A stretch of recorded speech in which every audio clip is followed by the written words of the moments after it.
Hello students, आप सभी लोगों का रे क्लासेस के ऑनलाइन प्लेटफॉर्म पे स्वागत है। तो बच्चों, हम लोग लास्ट क्लास में हमने डीबीडब्ल्यू के बारे में बात की थी। डीबीडब्ल्यू क्या होता है? डी ब्रॉगली वेवलेंथ, ठीक।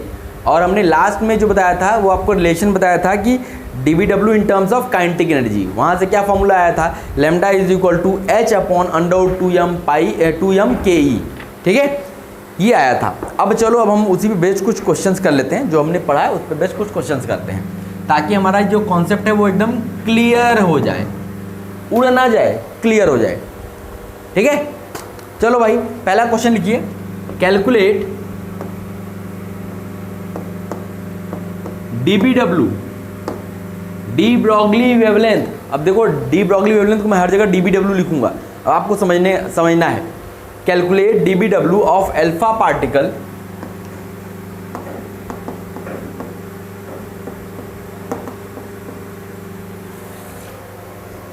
हैविंग काइनेटिक एनर्जी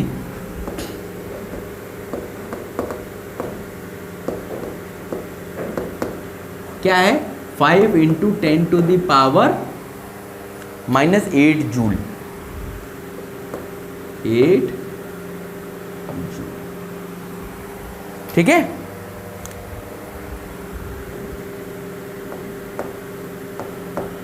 ये क्वेश्चन दिया हुआ है, बहुत छोटा सा क्वेश्चन है।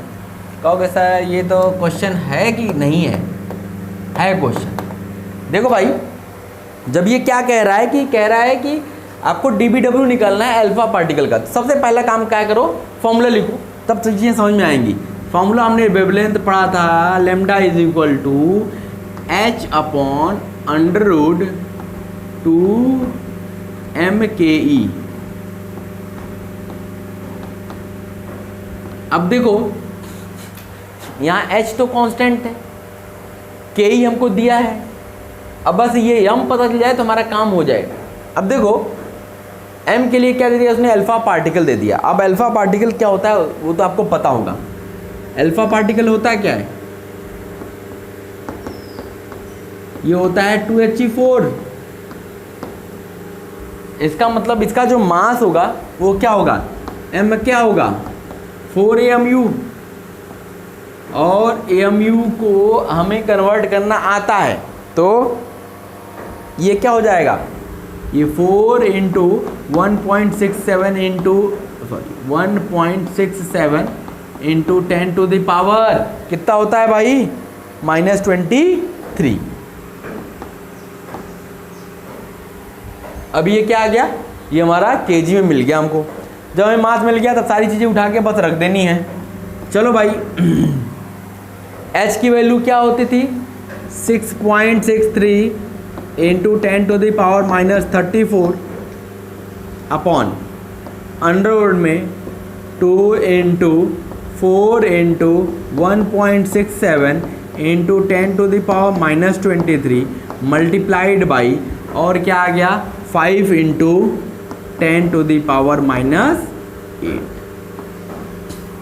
अब क्या बचा? अब आपके लिए बस ये कैलकुलेशन बचा। अब आपको कैलकुलेशन अपने से खुद करना है, खुद से करना है। मैंने इतना बता दिया, हिंट दे दिया। अब आपको कैलकुलेशन खुद से आपको करना है और इसका आंसर निकालना है। आंसर किस में आएगा? लैम्डा क्या है? वेवलेंथ है, इसलिए या मीटर में आ सकता है या एंगस्ट्रॉम में आप इसको लिख सकते हो। एंगस्ट्रॉम में लिखना, ठीक। चल, तो ये क्वेश्चन हमारा हो गया, तो नोट कर लीजिए इसको। फिर हम अगला क्वेश्चन लेते हैं। इरेज कर दिया जाए बच्चों। चलो,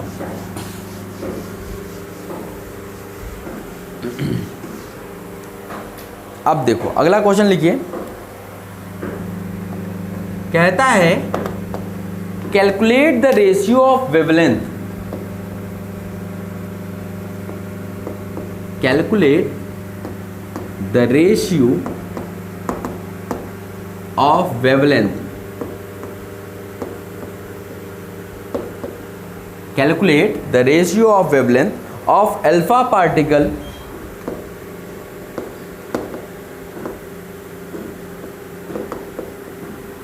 of alpha particle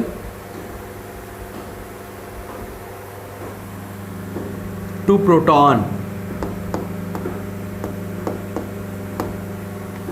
alpha particle और प्रोटॉन के वेवलेंथ का रेशियो फाइंड करना है। If ratio of their kinetic energy दिया क्या है, if ratio of their kinetic energy is 1:4। अब देखो यहाँ पे क्वेश्चन थोड़ा सा ट्विस्ट कर दिया, थोड़ा सा क्वेश्चन ट्विस्ट क्या है, बस आपको चीज़ें समझनी है। देखो अब यहाँ पे क्या किया उसने कि रेशियो पूछ लिया, किसके वेवलेंथ का, अल्फा पार्टिकल और प्रोटॉन के वेवलेंथ का रेशियो पूछ रहा है। इसका मतलब lambda alpha upon lambda P पूछ रहा है, ठीक। और इसने क्या दे दिया, ratio of their kinetic energy दिया हुआ है। तो सबसे पहले आप फॉर्मूला लिख लो, लेमडा अल्फा निकालना होगा तो H upon under root 2m alpha K E alpha, ठीक, upon H upon under root 2mp K E P. अब देखो हमें क्या करना होता है, हमें कोई वैल्यू नहीं रखनी है, अभी सब पहले काटते पीटते हैं। देखो H से H कट जाएगा, 2 से 2 कट जाएगा, और अंडर रूट में क्या हो जाएगा, ये P ऊपर चला जाएगा, के ई पी ऊपर चला जाएगा, तो ये हो जाएगा अंडर रूट में MP upon M alpha into K E P upon के ई अल्फा, ठीक है। अब देखो, अब हमें क्या करना, हमें एक चीज़ और पता होगी कि जो हमारा m अल्फा होता है, ये हमारा मास ऑफ अल्फा पार्टिकल, ये क्या होता है, 4 टाइम्स मास ऑफ प्रोटॉन होता है ना। अब ये चीज़ याद रखना है आप लोग को कि अल्फा पार्टिकल का मास प्रोटॉन के मास का जस्ट 4 टाइम्स होता है। तो अब यहाँ से देखो वैल्यू रखो, ये तो हो गया MP अपॉन एम अल्फा, क्या हो जाएगा 4/1, ठीक। यहाँ से MP बाई एम अल्फा निकालो, क्या आएगा 4/1 into K E P upon के ई अल्फा। अब देखो यहाँ पे क्या दिया था, ratio of alpha particle to proton, मतलब इसका अपोजिट।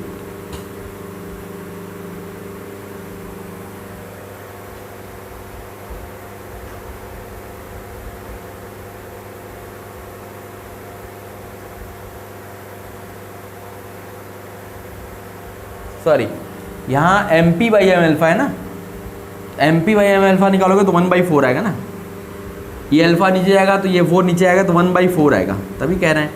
और देखो अब यहाँ पे के ई पी बाई के अल्फा निकालना है, और ये दिया गया के ई अल्फा अपॉन के ई पी, तो इसका जस्ट अपोजिट हो जाएगा, तो ये क्या हो जाएगा 4:1, तो ये कट पिट के क्या आ गया 1। मतलब lambda alpha upon lambda P का रेशियो क्या आ गया, lambda alpha is to lambda P की रेशियो क्या आ गया 1:1। इस टाइप से भी क्वेश्चन पूछ सकता है,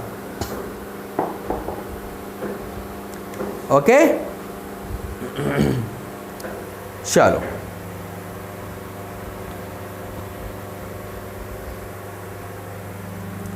हो गया बच्चों, इरेज कर दूं,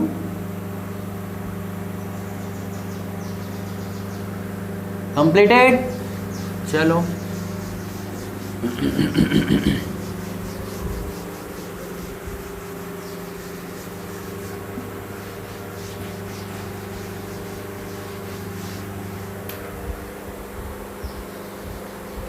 अब देखो जब कोई charged particle, when a charged particle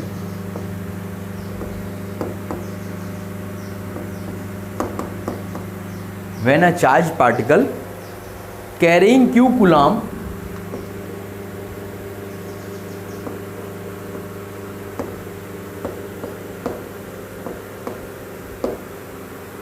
एक कोई चार्ज पार्टिकल है जिसके ऊपर चार्ज कितना है, q कूलम है, is accelerated by a potential difference, is accelerated by applying a potential difference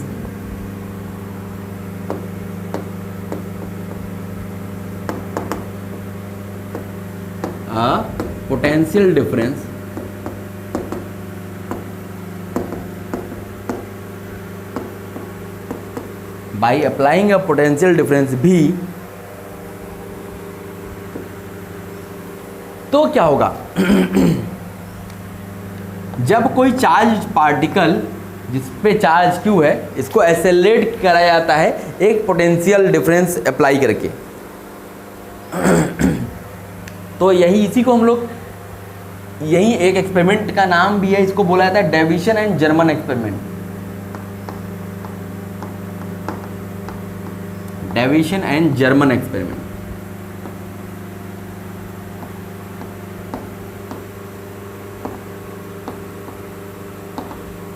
ठीक है, इसका नाम ये भी है। तो इन्होंने क्या किया था इस एक्सपेरिमेंट में, था क्या,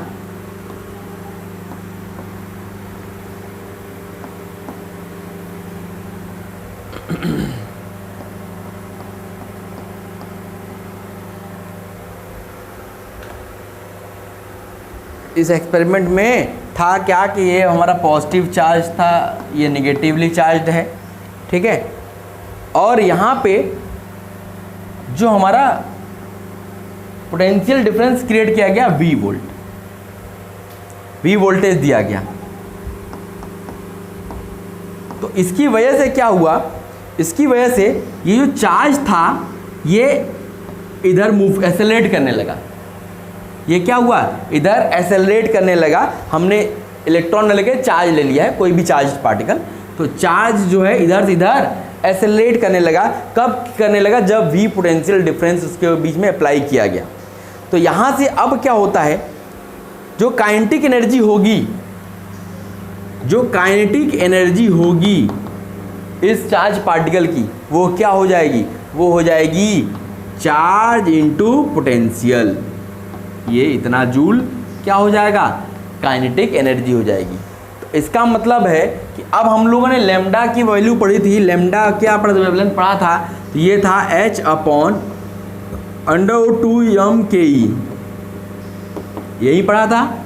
अब यहाँ पे ये जो लेमडा होगा अब ये बदल जाएगा और ये हो जाएगा 2m³v। ठीक है, तो अब हमें इसको याद रखना है। ठीक है,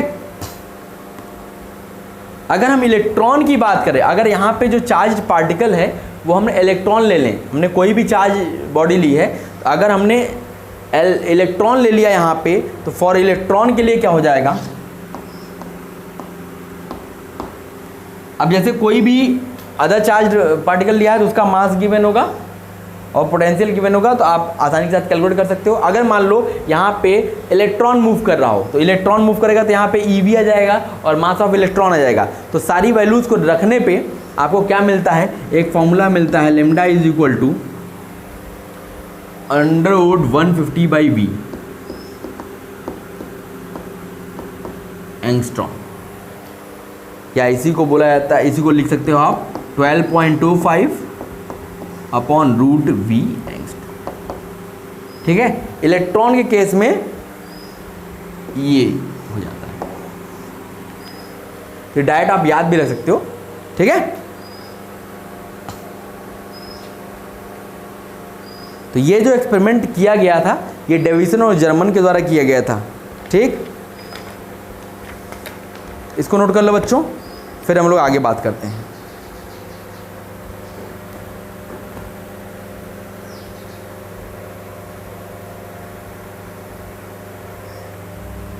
हो गया कंप्लीट, चलो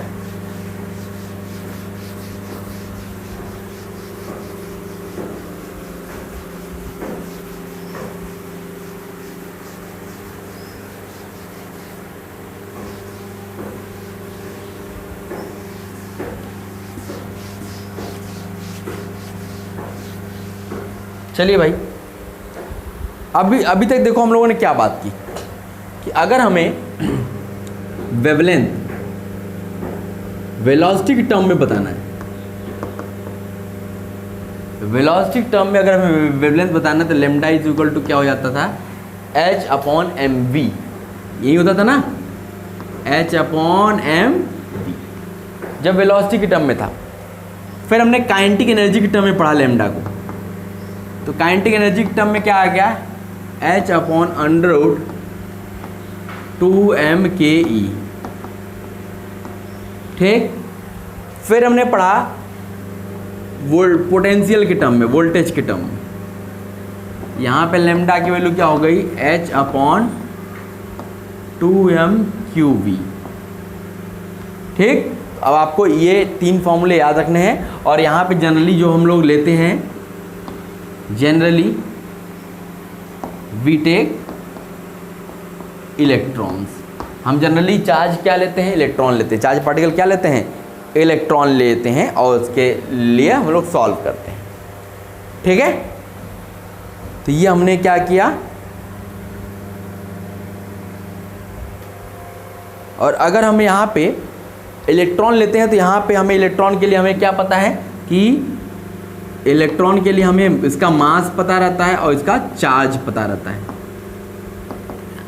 अगर मास की बात कर लें तो ये क्या होता है, मास तो आप लोग को पता ही होगा, याद रहना चाहिए, फंडामेंटल पार्टिकल्स का मास और चार्ज। ये 9.1 × 10⁻31 kg ये मास होता था। और अगर हम चार्ज की बात करें तो ये क्या होता था, 1.6 × 10⁻19 कूलम, ठीक है। तो ये हमारा है।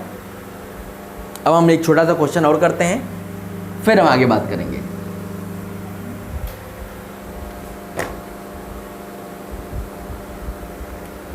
हाँ, तो ये अब जैसे बात कर लें, यहीं पे ये सारी वैल्यूज अगर हम रख देते हैं तो अभी जो मैंने आपको फॉर्मूला बताया, सारी वैल्यूज रखने का मतलब हो गया, अब ये हो गया h/2mEv, ठीक है।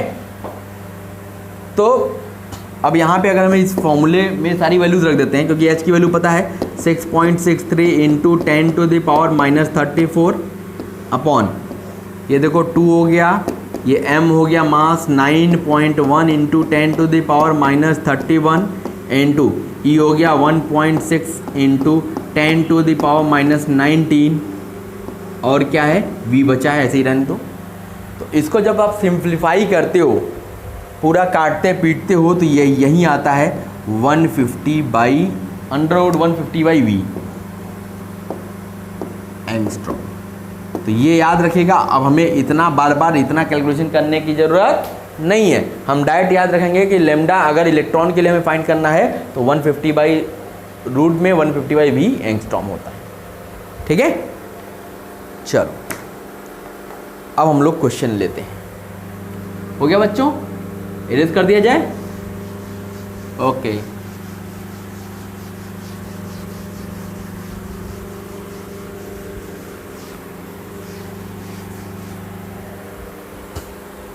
चलिए क्वेश्चन लिखिए। क्वेश्चन कहता है calculate the ratio of dBW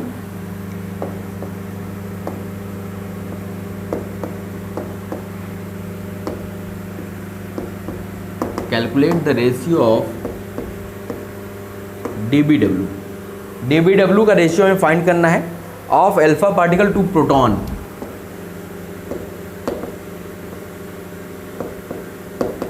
alpha particle to proton, alpha particle और प्रोटॉन के dBW का रेशियो फाइंड करना है when accelerated through same potential difference. When accelerated through same potential difference. Potential difference को मैं PD लिखूंगा, PD potential difference from rest.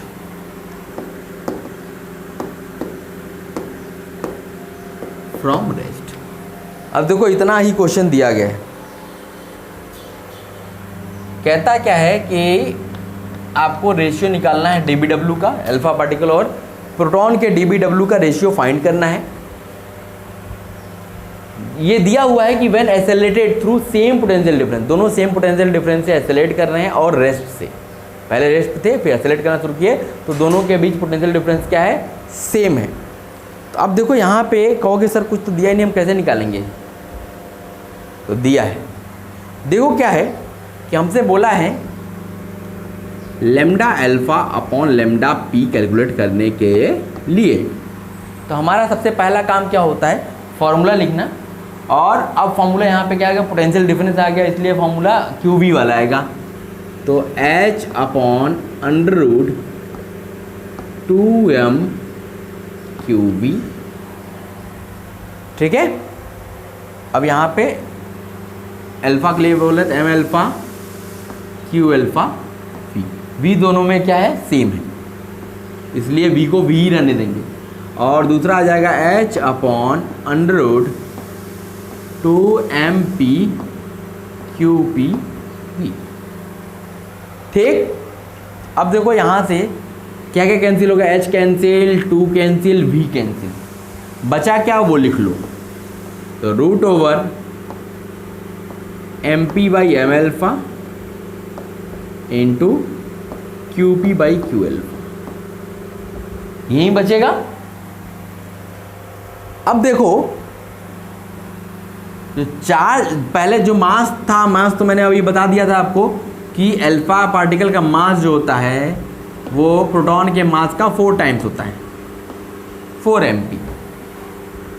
अगर हम चार्ज की बात करें तो प्रोटॉन का पे जो चार्ज होता है और अल्फा पार्टिकल पे चार्ज जो होता है वो अल्फा पार्टिकल पे प्रोटॉन के चार्ज का जस्ट डबल होता है। तो अगर यहाँ पे चार्ज QP है तो यहाँ पे चार्ज क्या हो जाएगा, 2QP, ठीक। तो ये देखो ये कैंसिल हो गया, ये कैंसिल हो गया, तो ये हमको रेशियो क्या मिल गया, 1 अपॉन अंडर रूट 8। तो यही हमारा क्या हो गया, आंसर हो गया। मतलब lambda alpha to lambda P is equal to 1:2√2। ये हमारा क्या आ गया, रेशियो आ गया। देखो क्वेश्चन में क्या है, ऐसे क्वेश्चंस जेईई में पूछे जाते हैं।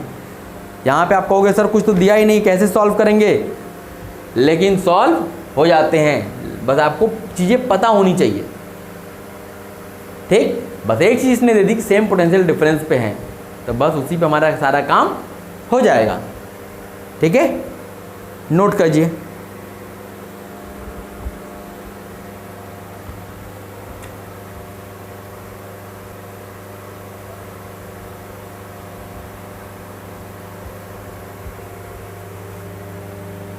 इरेज किया जाए बच्चों, चलो।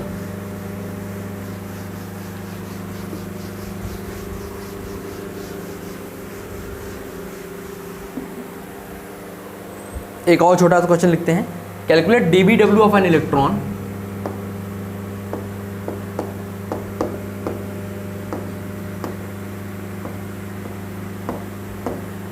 इलेक्ट्रॉन के लिए हमें डीबीडब्ल्यू फाइंड करना है, which is accelerated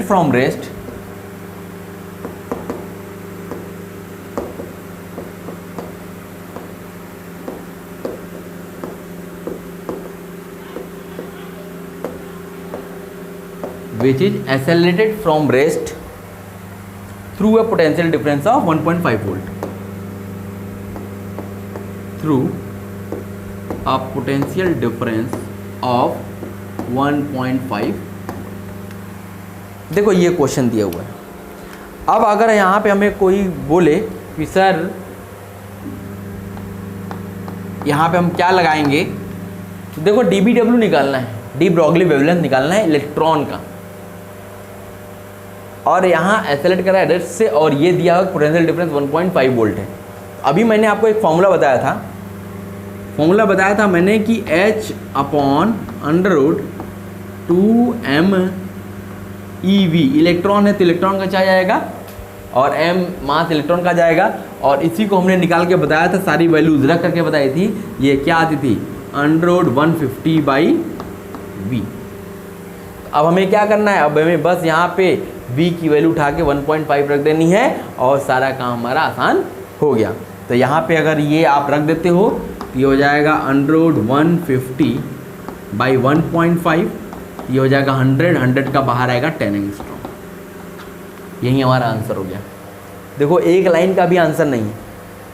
तो इस तरीके से क्या है कि बच्चों जब आप करोगे, चीज़ों को रिलेट कर पाओगे, तब क्वेश्चन आसानी के साथ होते चले जाएंगे।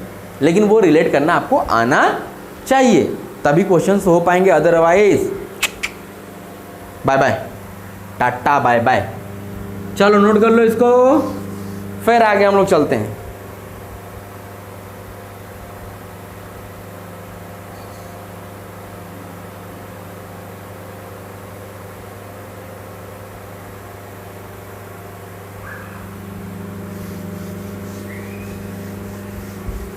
अब एक और छोटा सा क्वेश्चन मजेदार टाइप का लिखते हैं,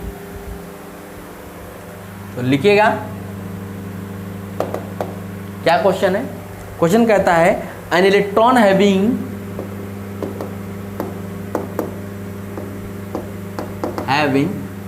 initial kinetic energy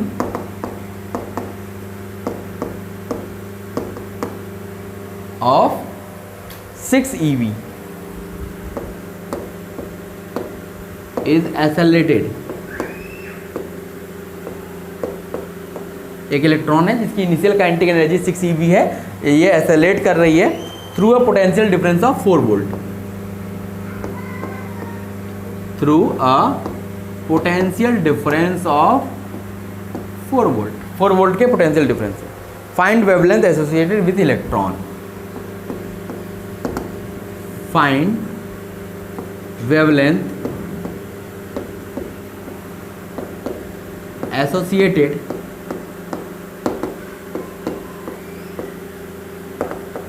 with electron. अब कितना वेवलेंथ होगा जो इलेक्ट्रॉन से एसोसिएट होगा। तो देखो यहाँ पे थोड़ा सा क्वेश्चन में क्या है, अब यहाँ पे आप कहोगे सर डायरेक्ट लगा देते हैं 4 वोल्ट रख देते हैं, नहीं। अब यहाँ पे देखो क्या है कि जो हमारा इलेक्ट्रॉन है वो इनिशियल काइनेटिक एनर्जी 6 eV से एक्सेलरेट कर रहा है और वो पोटेंशियल डिफरेंस 4 वोल्ट में रखा हुआ है। तो अब ये देने का मतलब है कुछ तो इसका रीजन होगा। तो देखो काइनेटिक एनर्जी जो इनिशियल है वो क्या दिया गया है 6 eV, ठीक। अब देखो अभी हमने पढ़ा था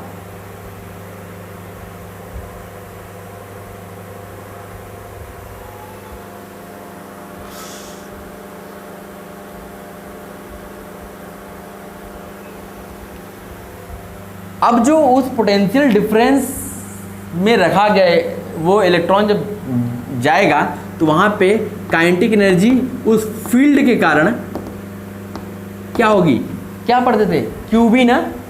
अब यहाँ पे V तो दिया है 4 वोल्ट और Q की जगह क्या इलेक्ट्रॉन है, तो ये हो जाएगा 4 eV, ठीक। ये इनिशियल काइनेटिक एनर्जी हो गई, ये आपके फील्ड के द्वारा काइनेटिक एनर्जी हो गई। इसका मतलब टोटल काइनेटिक एनर्जी कितनी हो गई KE टोटल, ये क्या हो जाएगा 6 eV प्लस 4 eV, ये क्या हो गया 10 eV। ये तो हमारी काइनेटिक एनर्जी आ गई। अगर हमें वोल्टेज पूछेगा कि वोल्टेज कितना है, तो वोल्ट कितना हो जाएगा, बस EV में से E हटा दो, वो आपका क्या हो जाएगा 10 वोल्ट। ये भी मैं आपको बता चुका हूँ कि EV में आता है इलेक्ट्रॉन वोल्ट है, E हटा दिया तो वोल्टेज हो गया, E लगा दिया तो वो आपका क्या होगा एनर्जी हो गई, ठीक। तो अब हम यहाँ पे लेमडा कैलकुलेट कर सकते हैं। अब हम क्योंकि इलेक्ट्रॉन है तो यहाँ पे लेमडा कैलकुलेट करने के लिए क्या करना पड़ेगा 150/V करना पड़ेगा। और यहाँ पे हमने V निकाल लिया, कितना आया 10 आया, तो 10 रख दिया तो √15। ये क्या एंगस्ट्रॉम में आता है, तो ये आ गया √15 एंगस्ट्रॉम। या इसी को निकाल लिया, कैलकुलेट कर लिया तो ये आ गया 3.87 एंगस्ट्रॉम। कितना आएगा 3.87 एंगस्ट्रॉम। यही हमारा क्या हो गया लेमडा। तो ये चीज़ें याद रखनी है आपको, ठीक है। तो ये चीज़ें कब आएंगी, जब आप करोगे।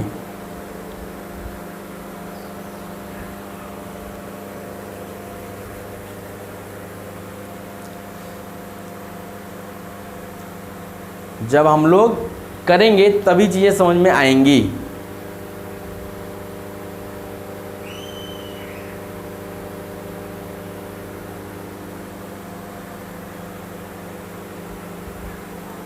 चलो एक और क्वेश्चन बढ़िया सा करते हैं। हो गया बच्चों, इरेज किया जाए।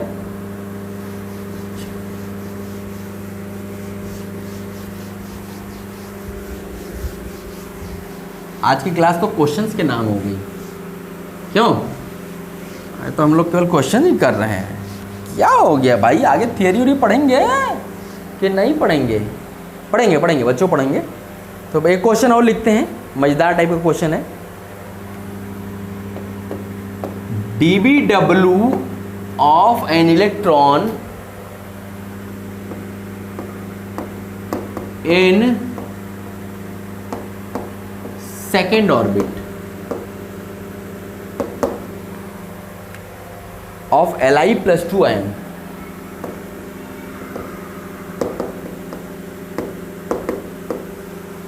of Li plus 2 ion. dBW of an electron in second orbit of Li plus 2 ion will be equal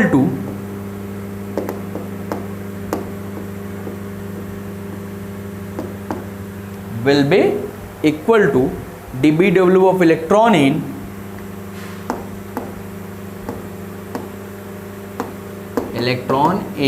अब आपके पास 4 ऑप्शंस दिए गए हैं।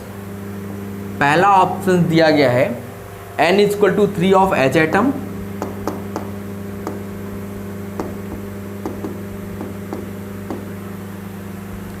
दूसरा ऑप्शन दिया गया है n equal to 4 of C plus 5 ion,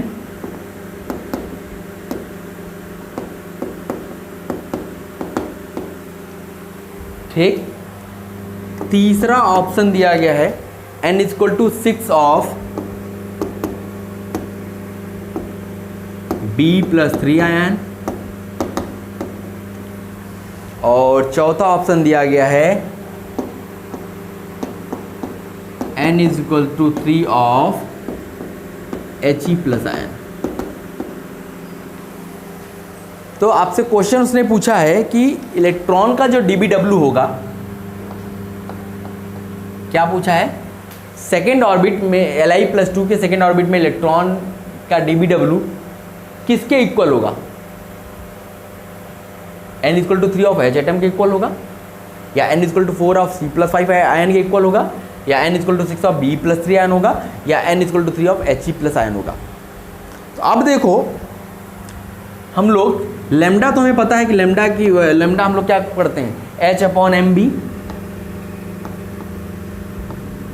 ठीक, ये तो हम लोग जानते ही हैं। अब लेकिन यहाँ पे क्या है, यहाँ पे हमें वेलोसिटी जेट की टर्म्स में पता करनी पड़ेगी। तो हमने पढ़ा था जब चैप्टर हम v और z के बीच में रिलेशन बताए थे, v इज इक्वल टू क्या था, 2.18 into 10 to the power 8 z by n। ये हमने बताई थी आपको, v ये होता है, v और z में ये रिलेशन होता है। तो यहाँ से अगर हम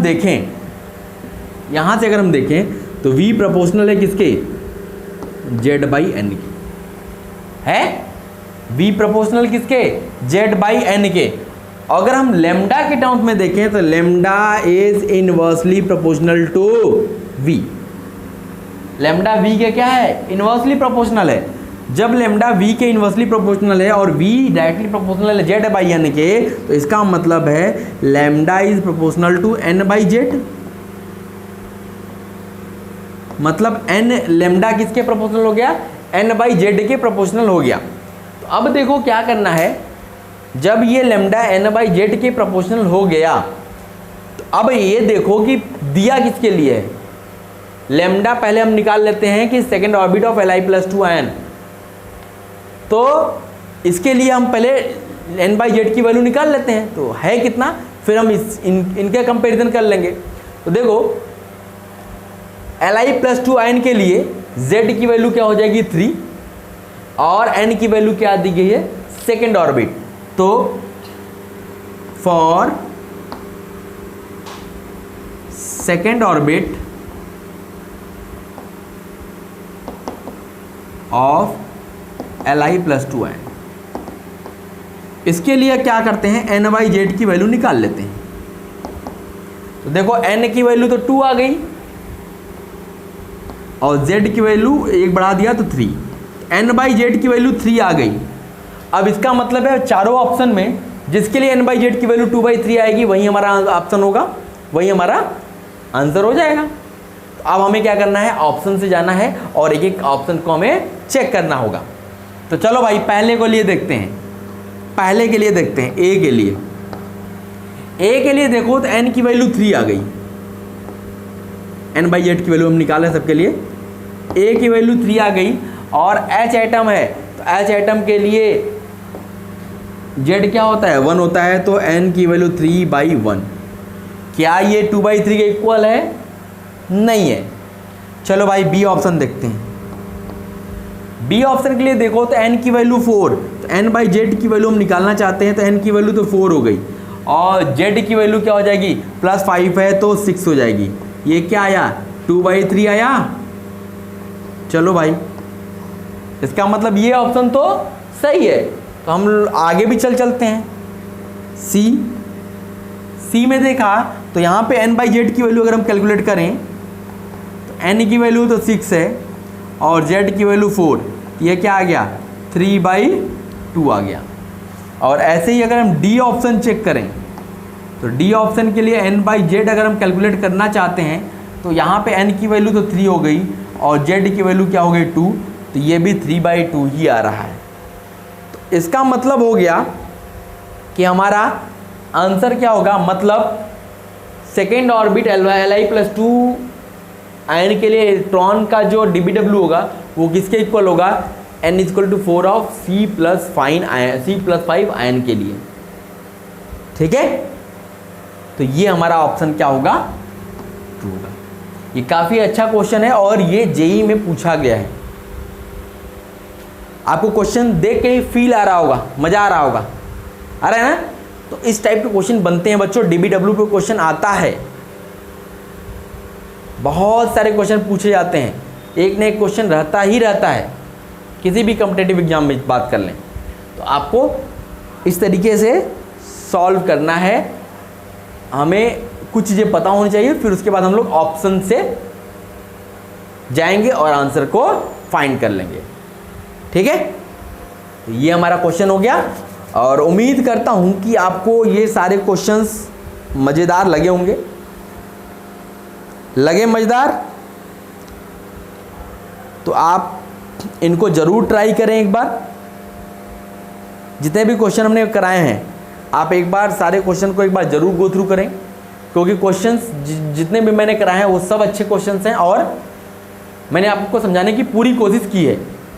कहीं से भी कोई दुविधा वाली बात मेरे हिसाब से तो नहीं होनी चाहिए। अगर दुविधा है तो आप ज़रूर क्वेरीज करो बच्चों, आपके डाउट्स क्लियर किए जाएंगे। और क्वेश्चन को करने का पहले तरीका सीखो, पहले क्वेश्चन को पढ़ा करो, पढ़ करके विजुलाइज करना सीखो कि क्वेश्चन में पूछ क्या रहा है और हमने क्या पढ़ा है। तो अब ऐसा नहीं कि जो आप क्वेश्चन पढ़ोगे सीधे फॉर्मूले पे रख दोगे आंसर आ जाएगा, नहीं, आपको अब थोड़ा सा पीछे भी जाना पड़ेगा, थोड़ा सा पीछे जाना पड़ेगा, बैक में जाना पड़ेगा और ये रिलेशन ध्यान देना पड़ेगा कि v हमेशा z/n के प्रोपोर्शनल होता है। z बढ़ेगा तो v बढ़ेगा, n बढ़ेगा तो v घटेगा। जैसे जैसे आप आगे सेल में बढ़ते चले जाते हो तो वेलोसिटी क्या होती है, घटती चली जाती है। तो ये सारी चीज़ें आपको पता होनी चाहिए। ये जब पता रहेंगी तभी आप क्वेश्चंस को आसानी के साथ कर पाओगे। अगर ये सोचो कि खाली हम ये फॉर्मूला याद कर लें और हमारा क्वेश्चन हो जाएगा, तो नहीं, आपको रिलेट करना पड़ेगा, चीज़ों को विजुलाइज करना पड़ेगा, सोचना पड़ेगा, सीखना पड़ेगा और उसको अप्लाई करना सीखना पड़ेगा, तब क्वेश्चंस हो पाएंगे। ठीक है, तो बच्चों आज की क्लास के लिए बस इतना ही। फिर अगली क्लास में हम लोग जब मिलेंगे तो हाइजेनबर्ग अनसर्टेनिटी प्रिंसिपल की बात करेंगे। किसकी बात करेंगे? Heisenberg uncertainty principle. अब हमारा चैप्टर जो है अब धीरे धीरे अंतिम के कगार पे आ चुका है। 2 से 3 लेक्चर्स में ये चैप्टर कंप्लीट हो जाएगा। हम कोशिश जल्दी जल्दी करेंगे कि अब थोड़ा सा स्पीड अप किया जाए, क्योंकि काफ़ी हम लोग डिले हो चुके हैं। इसीलिए मेरी पूरी भरक कोशिश यही होगी कि मैं पर डे 2 वीडियोज़ आपको दूँ। ठीक है, तो बच्चों इसी आशा के साथ कि आपको 2 वीडियोज़ मिलेंगे, हम लोग मिलते हैं अगली क्लास में। Okay, thank you.